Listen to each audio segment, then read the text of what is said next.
ভাগবত গীতা তৃতীয় অধ্যায়। এই অধ্যায়ে সন্ন্যাসবাদে ভারতের দুর্দশা কী ছিল সেটাই বিশ্লেষণ করলাম। প্রাচীন ভারত কর্ম দ্বারাই গৌরব লাভ করেছিল।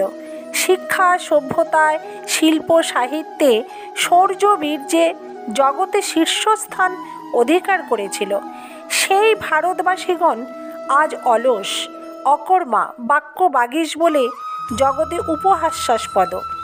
এ দুর্দশা কেন? ভারতকে কর্ম হতে বিচ্যুত করল কে? বুদ্ধদেবের অষ্টাঙ্গ পথ, শঙ্করের মায়াবাদ, পরবর্তী ধর্মচার্যগণের দ্বৈতবাদ, এ সকলে জ্ঞান, বৈরাগ্য, প্রেম, ভক্তি সবই আছে, কিন্তু কর্মের প্রেরণা নেই, কর্ম প্রশংসা নেই, কর্ম উপদেশও নেই। এই যে মহাপুরুষের কথা উল্লেখ করলাম তারা সকলে যুগ অবতার। সনাতন ধর্মের গ্লানি উপস্থিত হলে সেই গ্লানি নিবারণ করে ইহার বিশুদ্ধি ও সময় উপযোগী পরিবর্তন সাধনের জন্যই যুগ ধর্মের প্রবর্তন হয়। ওই সকল ধর্ম প্রবর্তনের প্রয়োজন ছিল বলেই এই যুগ অবতারগণের আবির্ভাব।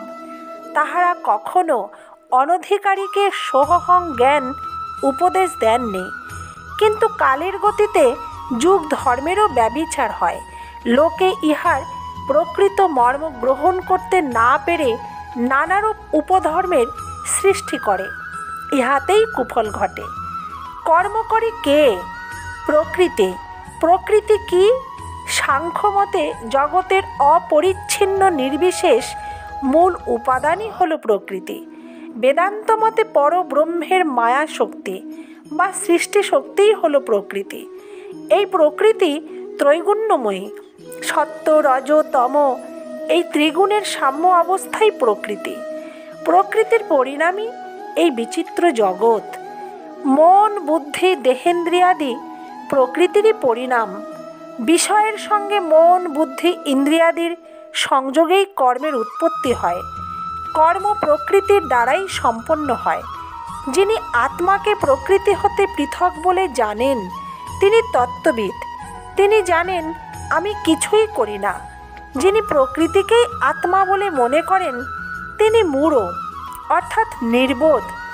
এই প্রকৃতিতে দেহ, মন, ইন্দ্রিয়াদিতে যে আত্ম অভিমান, ইহাই অহংকার। যিনি অহংকারে মুগ্ধচিত্ত তিনি মনে করেন আমিই কর্ম করি। ধন্যবাদ।